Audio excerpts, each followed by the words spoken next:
الحي هو الله، الحق هو الله. يا أمتنا شد الحيل ويلا نسرج ظهر الخيل وهيك. يا أمتنا شد الحيل ويلا نسرج ظهر الخيل وهيك. والعزة والله تنادينا نخوض البحر بهالسفينة ونرفعها رايتنا بينا هيك. والعزة والله تنادينا نخوض البحر بهالسفينة ونرفعها رايتنا بينا هيك. الحي هو الله، الحق هو الله. حقك أملك هو الراية، اهتف الله أسمى غاية. حقك أملك هو الراية، اهتف الله أسمى غاية. وانشد هدفك لا تنزاح، جاهد وتعب بالسلاح، بكرة بالجنة ترتاح وهيك.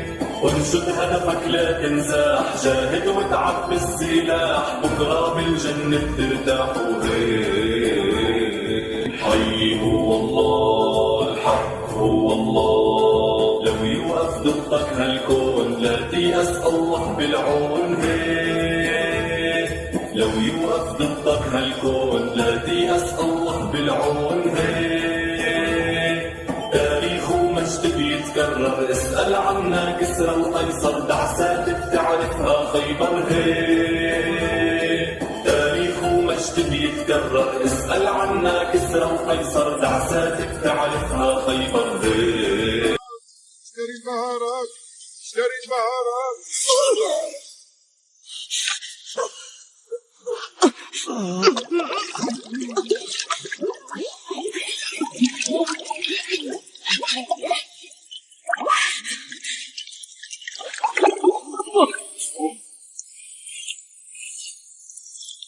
اطمئن، فأنا لن أدعك تموت أبدا، فعملي معك لم ينتهي بعد.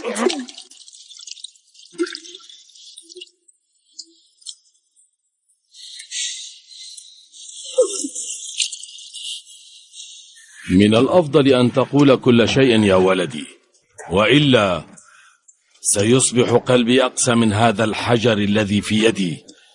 لا خيار لك، أنت مجبر. تكلم كي لا يمتلئ قبرك بجثتك، وحتى لا تذرف والدتك المسكينة الدموع. هيا أخبرنا بكل شيء. هل أنت من سرق بضاعتنا أم غيرك؟ صدقوني أرجوكم، أنا مظلوم. دموعك التي تذرفها لم تقنعنا بكذبك أيها الوضيع عديم الشرف. سأعلمك الآن كيف تسرق بضاعة أبي، وسأجعلك عبرة.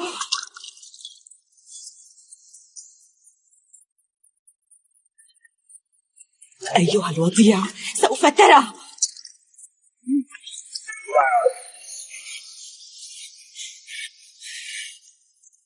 هيا تكلم.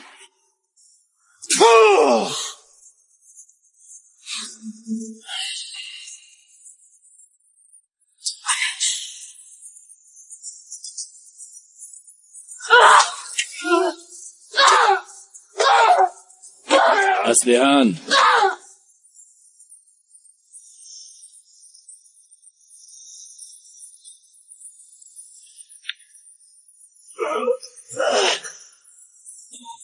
لو أن أيدي محاربي التتار تملك قوة كقوة يديك لكنا انتهينا من شر الأعداء منذ زمن. كوتولجا،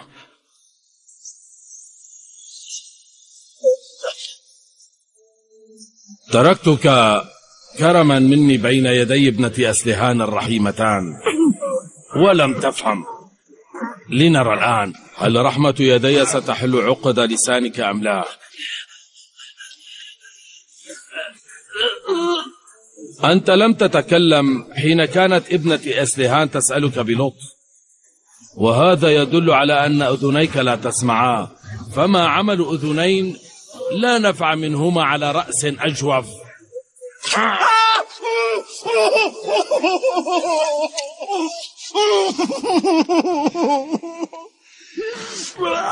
دعنا نرى الآن، أذنك الثانية عادت لعملها؟ هيا قل لي يا بني، كيف أتت هذه البضاعة إليك؟ ومن الذين ساعدوك؟ السيد أورال. ما الذي تقوله؟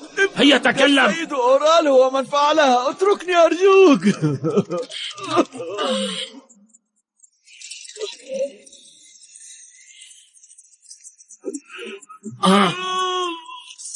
سيدي لا تفعل، هذا الرجل هو الدليل الوحيد الذي تملكه.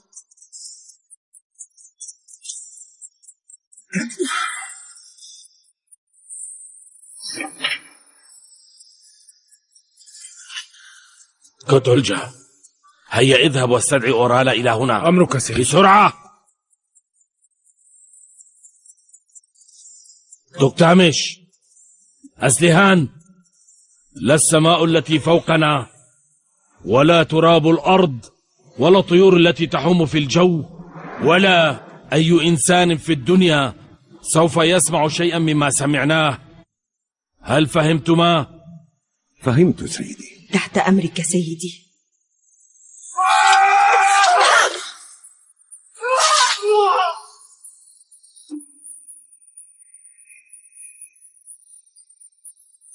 أورال!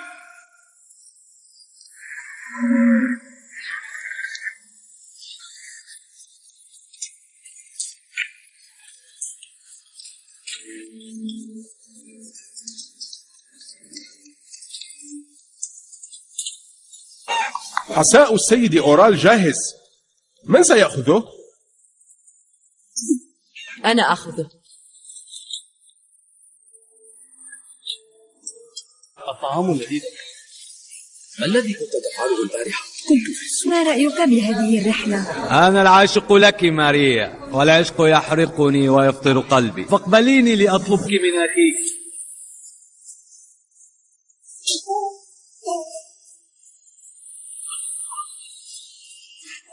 يبدو رأسك أثقل من جسدك بيترو.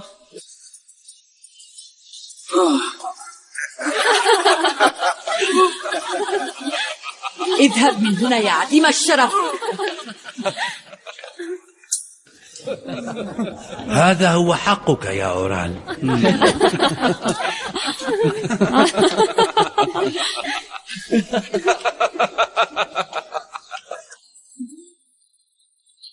صنعت لك حساء اللحم المسلوق بنفسي. اعرف قيمتها سيد أورال، فماريا لا تخدم أي أحد. فلتسلم يداك. شكرا لك ماريا. بالعافية سيدي.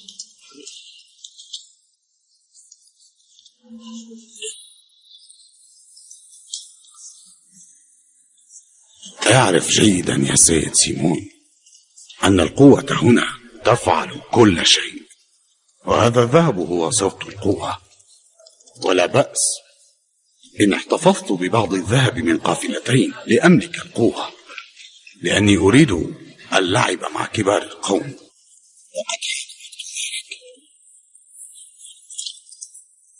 وهل قلت لوالدك السيد شاندار هذا الكلام؟ لا دخل لأبي في هذا الأمر.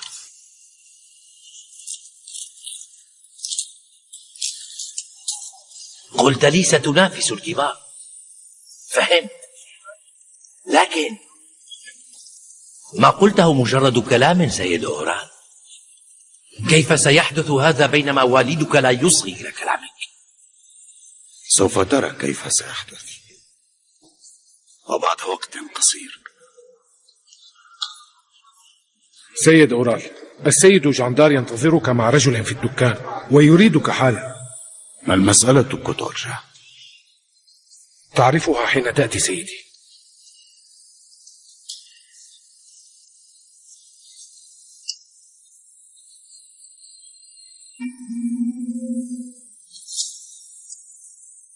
دوكتامش سيكون مصيبة على رأسك.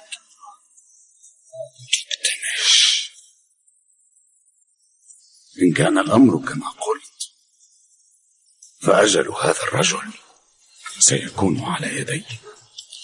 يكفي أن تتخذ قرارك وأنا سأتكفل بالأمر، ولكن انتبه، لا نريد أن نجعل والدك يخسر. لدي اتفاقية مع الموت يا سيدي، فطالما أنني لم أخذ الانتقام الذي أريده فلن يأتي لزيارتي، فافعل ما يجب. سوف أبتهج بالموت مع الناس الأقوياء في الجد.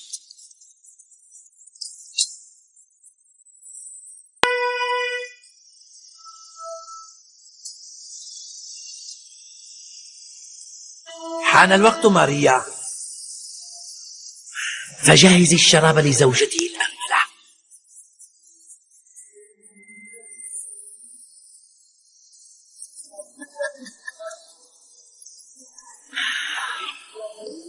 أهلا سيدي، تفضل.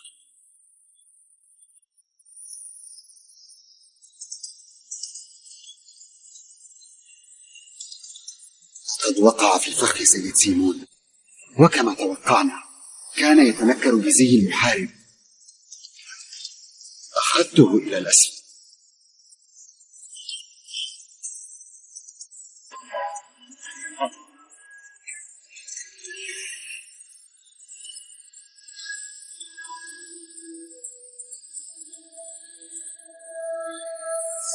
فلنأخذ احتياطاتنا.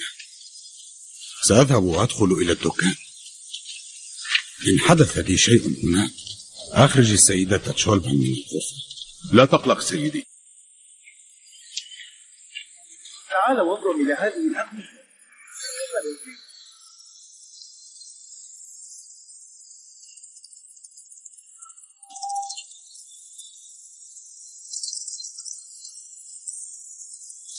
هيا اذهب يا بتوة.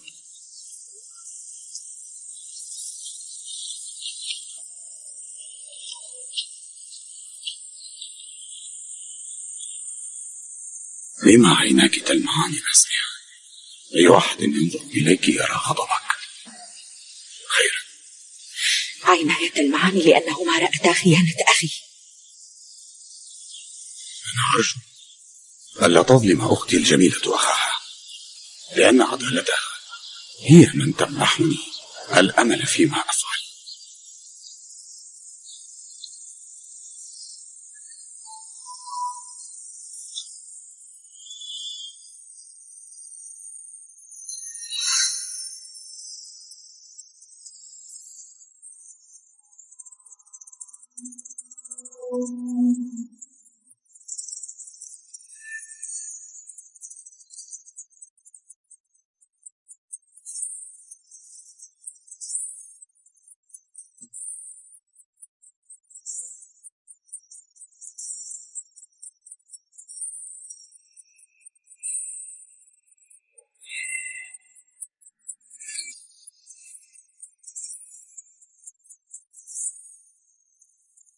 من الجيد أن والدتك توفيت قبل اليوم.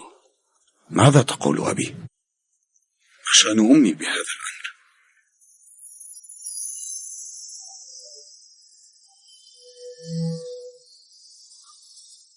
كلما نظرت إليك أرى الشبه الذي بينك وبين أمك، وأحمد الله أنها ماتت في سن الشباب ولم تعش إلى اليوم، ولم تر خيانة ابنها لأبيه. أبي، لا داعي لكل هذا الكلام. من هو الذي اتهمني بالخيانة؟ قل لي، هذا الكلب قد اتهمني؟ ماذا قال لك؟ ألم تكفك كل أملاك أبيك؟ كيف تأخذ ذهب القبيلة منها أيها الجشع؟ لم أخذ ذهب القبيلة ولا حتى ذهبك. أنت تعرف قواعد التجارة أفضل مني، واعتبارا من اللحظة التي كلفت بها بتجارة القبيلة فعلت ما بوسعي وتعبت كي أكثر لهم ذهبهم، وأنت تعلم. فقل لي، ما مشكلتك؟ من الواضح أن الكلب أقنعك بهذه الافتراءات قبل موته. اتخذت قرارك وحددت لي العقاب، ولم يبقى إلا التنفيذ. والآن قل لي، ماذا ستفعل بي يا أبي؟ هل تظن أنه إن تدفق دمك كنهر أحمر فإنه سينظف الذنب الذي ارتكبته أورال؟ أعلم ما فعلت، فهذا الكلب قد شرح لي كل شيء قبل موته. أيها السارق الخائن، سأعذبك.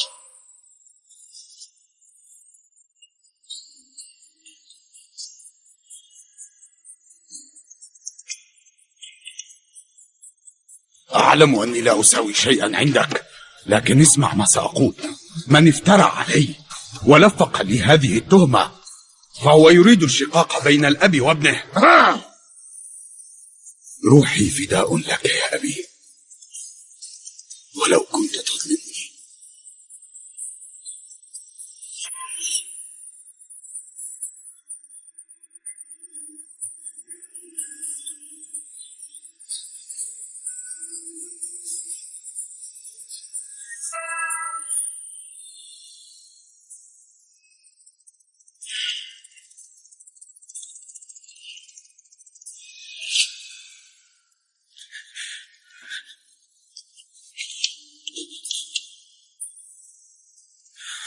هيا أجهز علي يا أبي.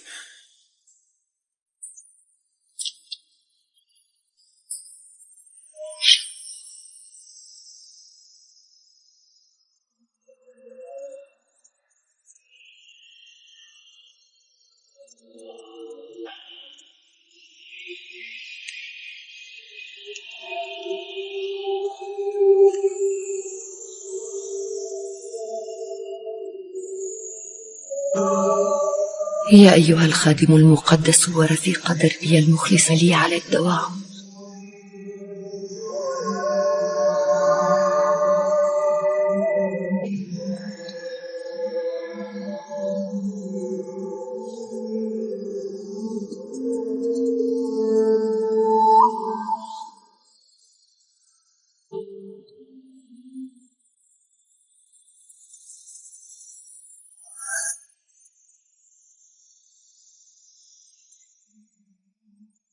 أحتاج قوتك.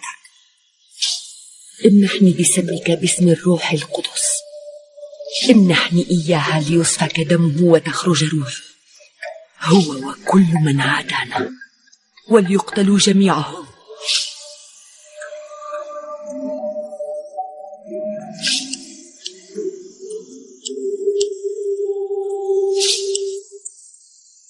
أنا أرى الآن ظل الشيطان بين أسنانك يا صديقي الصغير. ما رأيك أن نضيف اللذة على الطعام؟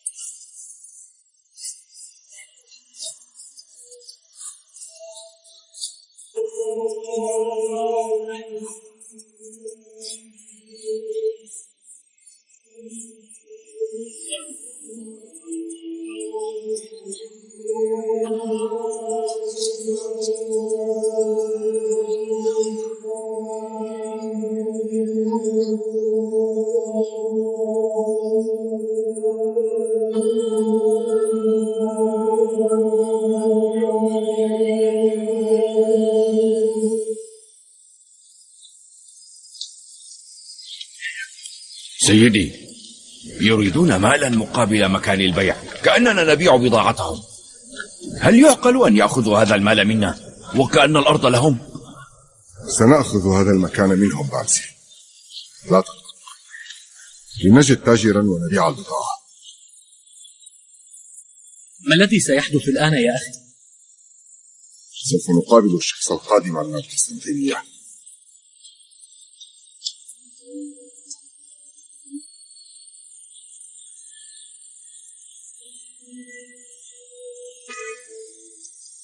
عملا موفقا. فلتسلم. سيد جاندار يورال،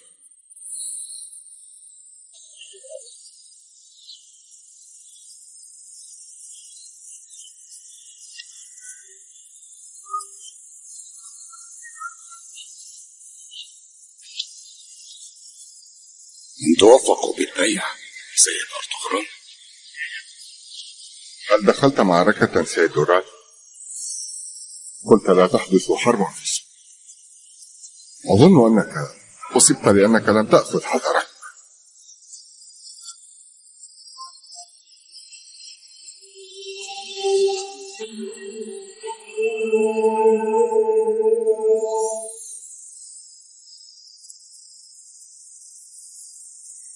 السلام عليكم.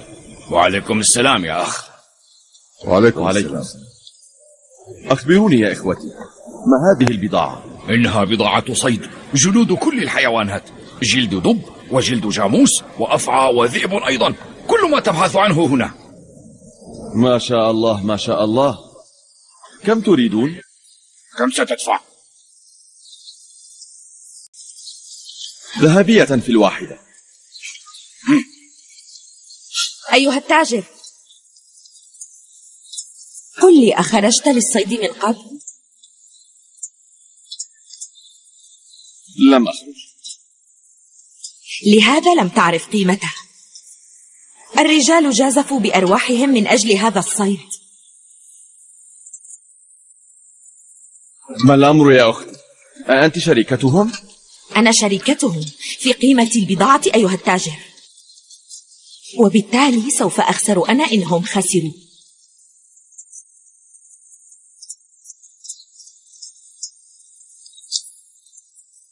انظر إليها، هنيئا لمن يتزوجها. سيد، جلودكم لم تحف، وستحتاج المال للحياكة والدباغة أيضا، صحيح؟ ستنفق ذهبية لهذه الأشياء، أي أنك ستدفع ذهبيتين فقط، وبعد ذلك تبيعها ب10. أيها التاجر، ألا ترى بأن هذا الربح كثير علي؟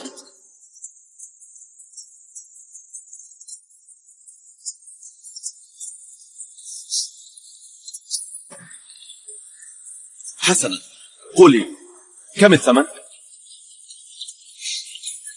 4 ذهبيات لكل صيد. 4 ذهبيات؟ هذا كثير، سوف أعود إلى بلدي وأنا مفلس. 4 ذهبيات، وللحياكة والدباغة ذهبية، وبعد ذلك تبيعها ب10، وهذا يكفي.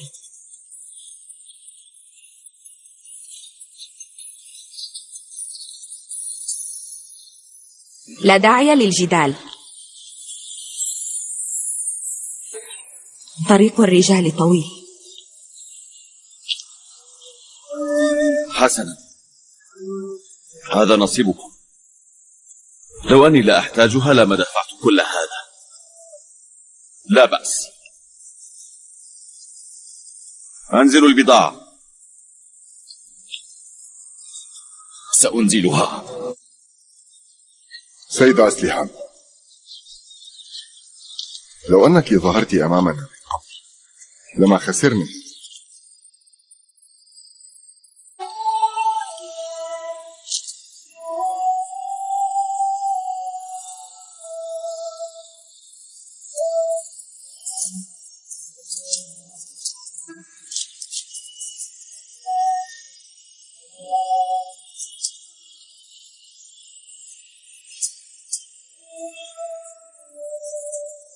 شكرا.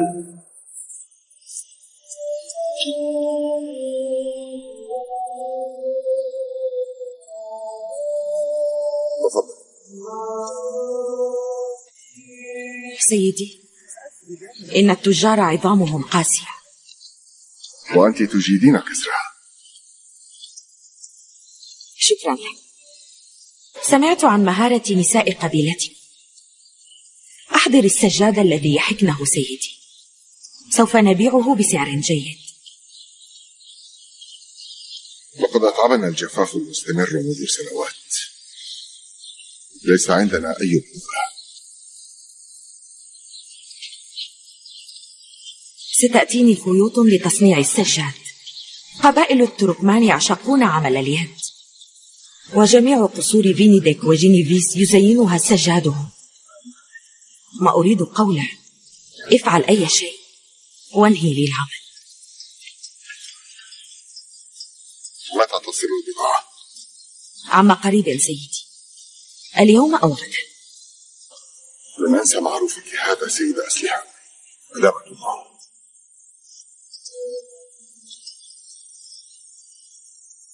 أيها الناس، لا تكترثوا لكبر سنهم، إنهم كالحجارة وبارعون في كل الأعمال. انظروا، واحد من هؤلاء قام بالخدمة في القصور. سأحاسب إنه طباخ ويتقن التنظيف. وهذا الأرمني أيضا هو معلم فخار، ليس 30 ولا 20 ولا 10. خذوا أي واحد منهم ب5 ذهبيات فقط. أليس هناك من يدفع 5 ذهبيات للواحد؟ سيد أورال، سوف أعطيك واحدا من هؤلاء مقابل 5 ذهبيات، فما رأيك؟ فك هذا العجوز.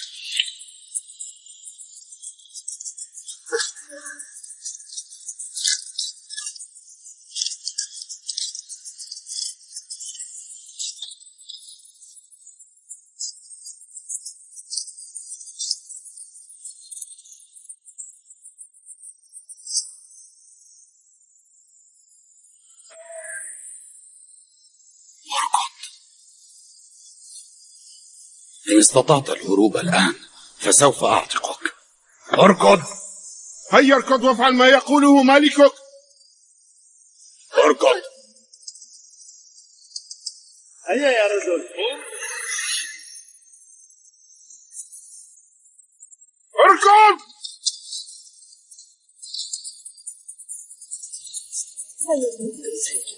هيا اركض بسرعة. هيا اركض بسرعة. أسرع أسرع. هيا اركض. بسرعة بسرعة. هيا بسرعة.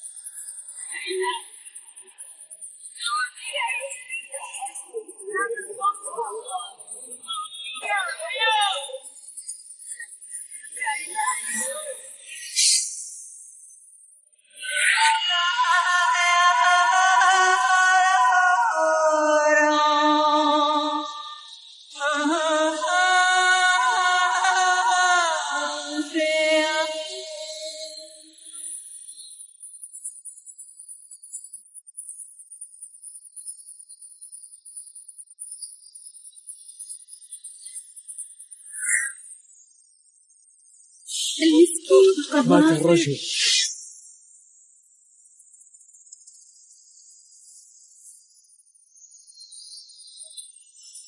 انظروا إليه. فك الآخر.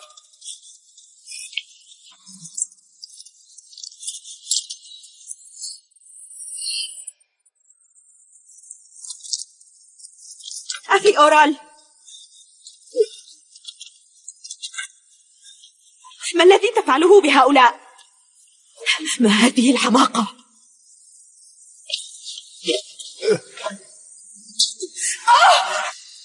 انظروا. هيا انهض واركض. هيا إن أردت أن تعيش فاركض. لا تفعل، لا تفعل أخي. اركض اركض اركض. لا تفعل أخي. اركض اركض. هيا اركض اركض اركض اركض اركض اركض. هيا اركض. هيا اركض.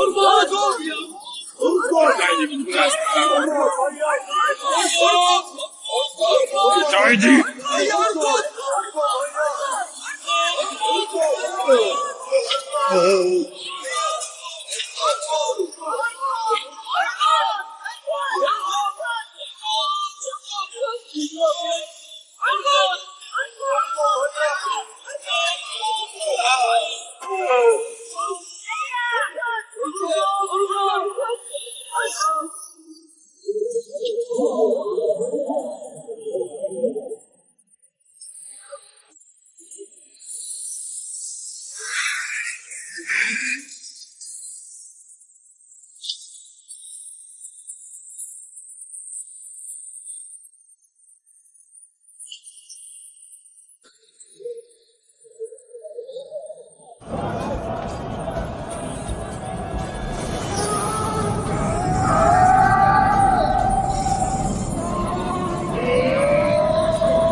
ماذا فعل؟ سيد أرطغرل. لقد أنقذه. كيف فعل ذلك؟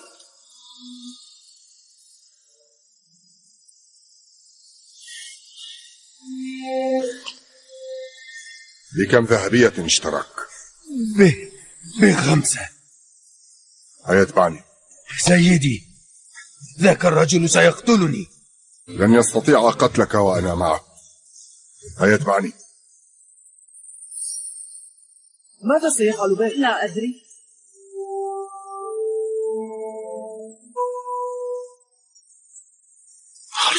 انظروا إليه إنه قادم.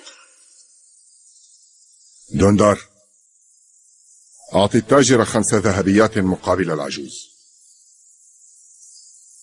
هذا العبد لي سيد أرطغرل، أنا من اشتراه. إذن سأشتريه منك.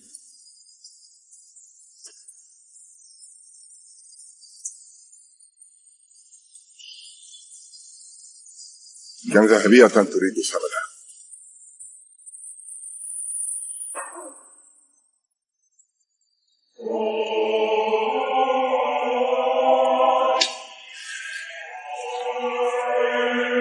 رسالة مزيفة. هل وجدتم شيئا آخر معه؟ لا سيد سيمون، وجدنا الرسالة فقط. إذا تريد أن نلعب سويا. هيا دعنا نلعب.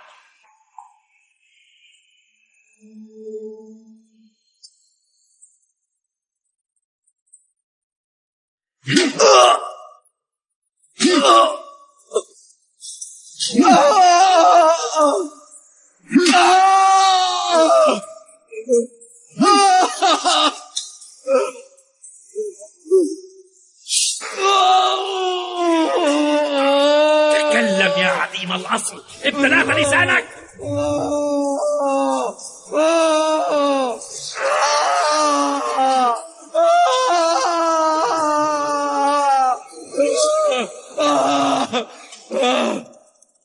إذا فهؤلاء المخادعون أرسلوا جاسوسا أبكما يرتدي زي فارس. أعطوه لتريستان ليجعل منه عبرة. طالما أننا لا نفهمه سنجد أحدا يفهمه. الأتراك لن يتركوا هذا الجاسوس. سوف يأتي الرجل الذي يريد أخذ الرسالة منه.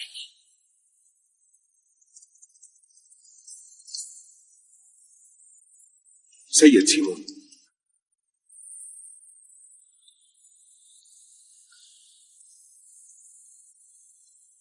من الأفضل أن تأتي، لأن هناك مشكلة في السوق.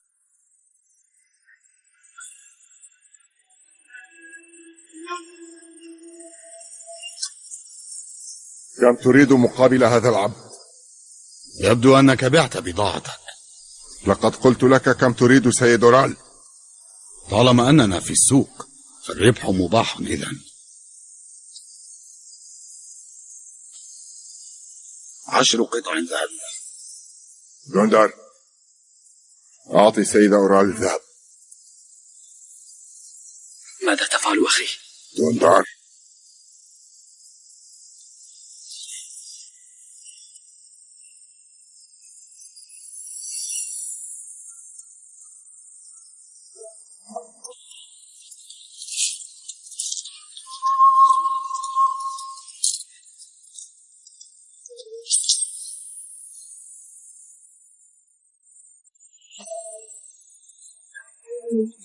أخي، هذا يكفي. كف عن هذا الهراء.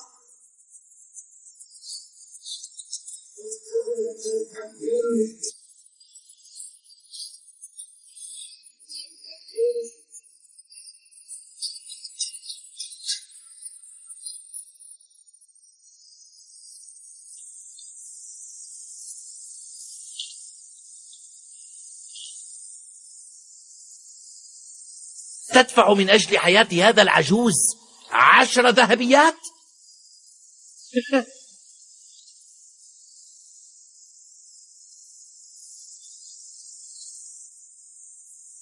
سأتناول الطعام معك أيها الرجل الرحيم. أتمنى منك ألا ترد الدعوة اللطيفة من صاحب السوق يا سيد أرطغرل.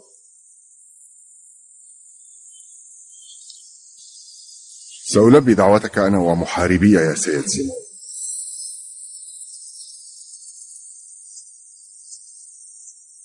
سيسعدني سيد أرطغرل، تفضلوا.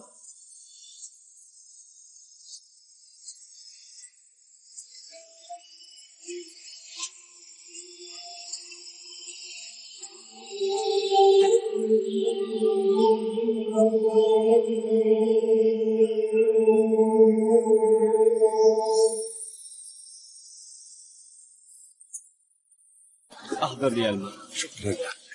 ما الذي يحدث في السودان؟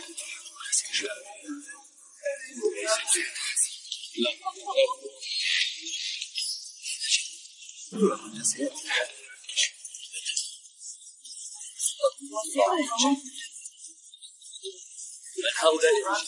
لا، أريد هذا الكلام. تفضل سيد أرطغرل، اجلس هنا.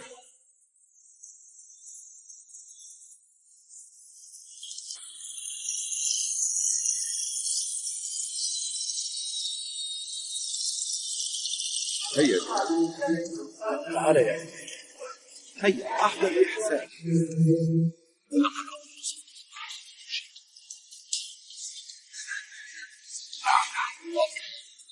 ما رأيك؟ هيا بنا، فلنذهب. ألم تأتي البهارات الحلية؟ سوف تأتي اليوم.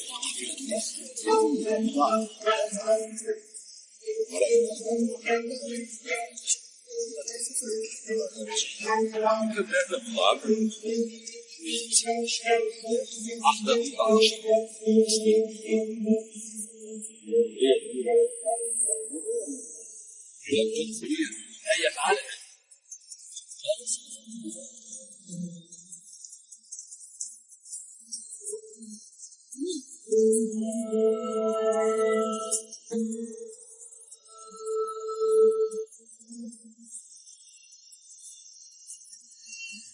ماذا سيطلب أبطالنا؟ ماء.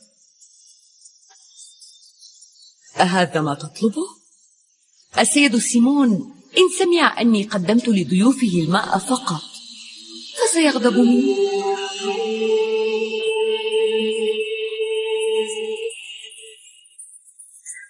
أريد ماء فقط.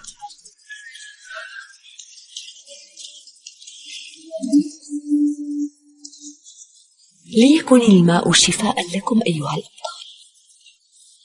سلمتي. ماريا، جهزي مائدتنا واحضري شيئا كي نشربه.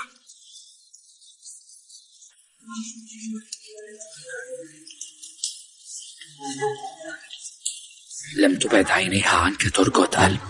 أجل يا أخي، وذهبت حين قلت لها ماء. مامسي، سأصمت. ترقد قلب، سأصمت. أحضروا لي بعض الشراب. سوق سيمون مفتوح منذ سنوات، ولكن هذه أول مرة في حياتي أرى أحدا يضحي بماله ويشتري عبدا كي ينقذه. وأنا أجول البلاد منذ سنوات، ولم أرى أحدا في حياتي يستمتع بإزهاقي.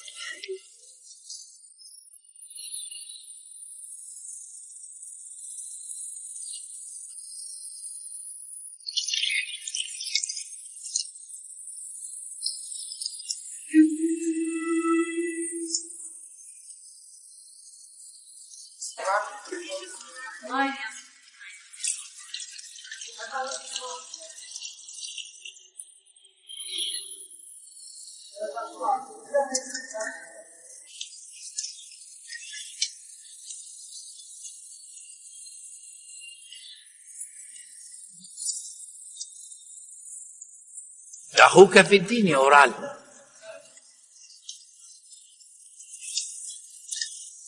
هو لم يتعلم الرحمة بعد، ولو لم تتدخل في اللحظة الأخيرة لقتل الرجل. المسألة ليست ظلم أخي في الدين، فهذا الظلم مصدره سوقك أنت الذي تم إنشاؤه على أساس الظلم. نحن التجار نحب الرجال الكرماء. أتمنى أن أراك كثيرا في هذا الخان. نحن الترك نحب أن نكون أملا. سآتي كثيرا إلى سوق الآن بعد إذنك.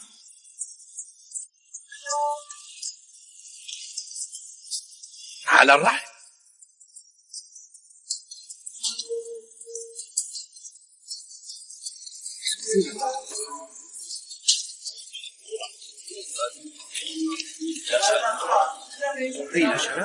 أخي، سوف يخرج رجل من قبائل الترك لا يمكن لك أن تشتريه بذهبك ولا أن توقعه في المكائد. إلى يومنا هذا كل بطل خرج منه مرزلدون.